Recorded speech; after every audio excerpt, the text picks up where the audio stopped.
Every morning you wake up with a full battery. By noon, you've burned half of it, choosing what to eat, what to wear, which email to answer first, and whether that meeting could have been a Slack message.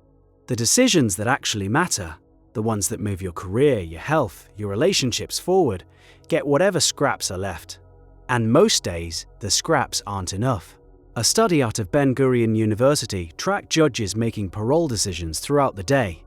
Early in the morning, prisoners had roughly a 70% chance of being granted parole. By late afternoon, that number collapsed to nearly zero. Same judges, same types of cases.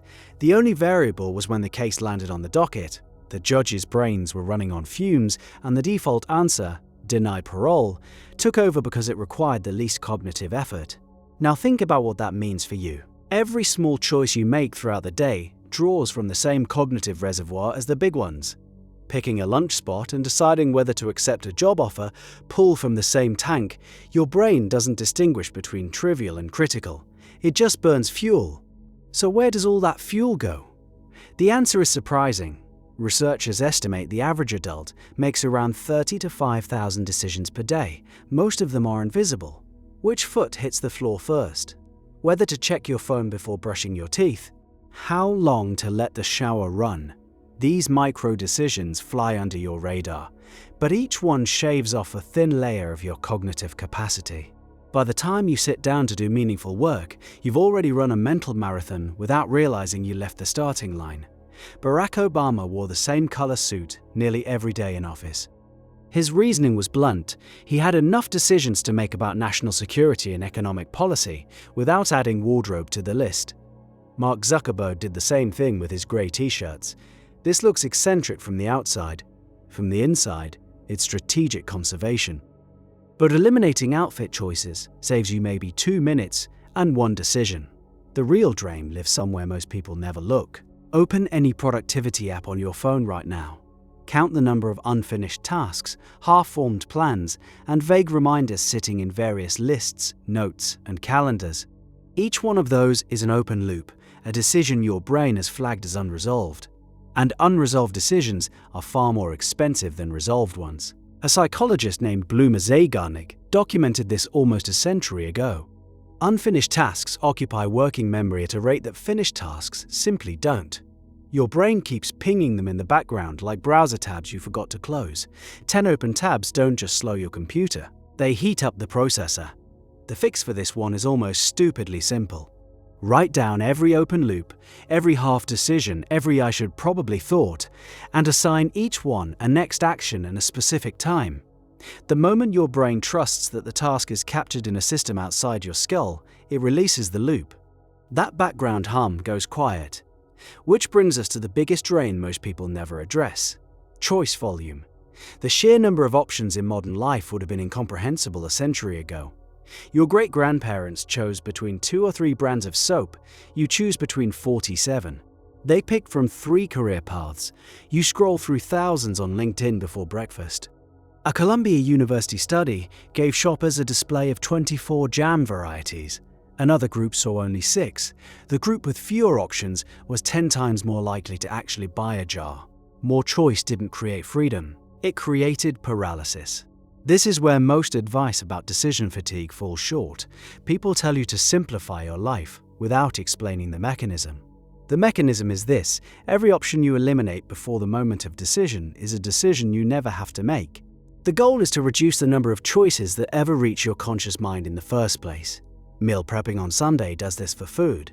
A capsule wardrobe does this for clothing. But the highest leverage version applies to your work. Build what researchers call decision rules. Pre-made policies that handle recurring choices automatically. For example, any meeting request under 30 minutes gets accepted, any meeting over 30 minutes requires an agenda sent in advance, or it gets declined. You made that decision once. It runs on autopilot forever.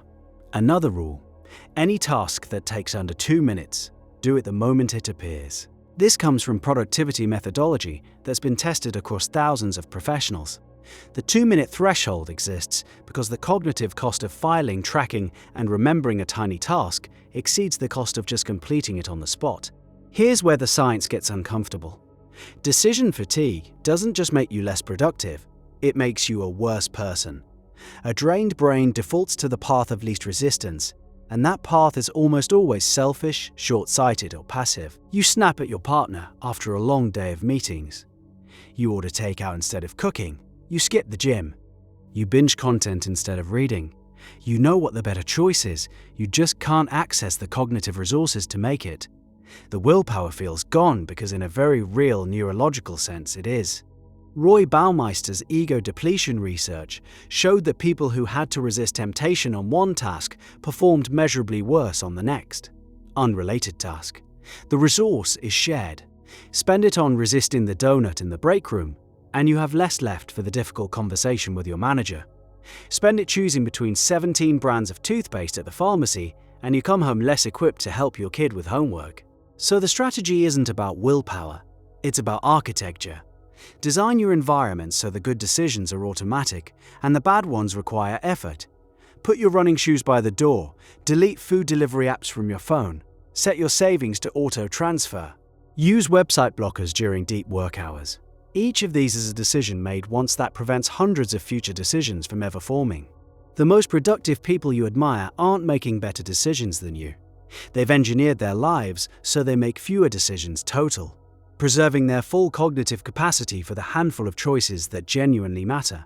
There's a concept in engineering called load-bearing capacity. Every structure has a maximum weight it can support before it fails. Your decision-making faculty works the same way.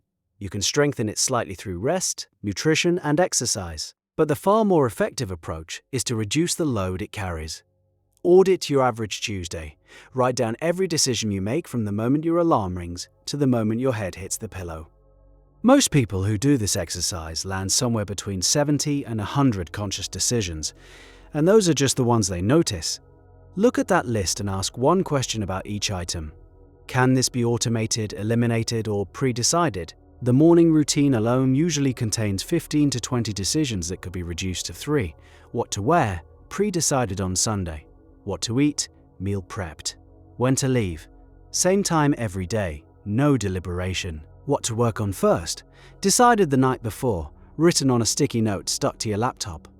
That night before practice deserves its own spotlight. Choosing your top priority for tomorrow, while today's context is still fresh, takes about 90 seconds. Choosing it tomorrow morning, cold, with email already pulling at your attention, takes 20 minutes of mental negotiation and usually produces a worse answer. 90 seconds versus 20 minutes. Same decision. Wildly different cost. The pattern that emerges across all of this is one principle. The best decision is the one you already made. Every system, every rule, every pre-commitment is an act of deciding in advance so your future self doesn't have to. You're essentially sending resources forward in time to the version of you who'll need them most. Those judges in the parole study had no such system. Every case arrived fresh, demanding full deliberation all day long. The prisoners who happened to appear at 4 in the afternoon paid the price for a system that ignored how human cognition actually works. Your life probably has a version of the same structural problem. A place where important decisions are stacked at the worst possible time, competing with dozens of trivial ones for the same shrinking pool of mental energy. Finding that bottleneck and redesigning around it will do more for your output than any productivity hack, app, or morning routine ever could. The battery you woke up with this morning is already draining. The question is whether it's powering the things that matter or leaking through cracks you could seal tonight.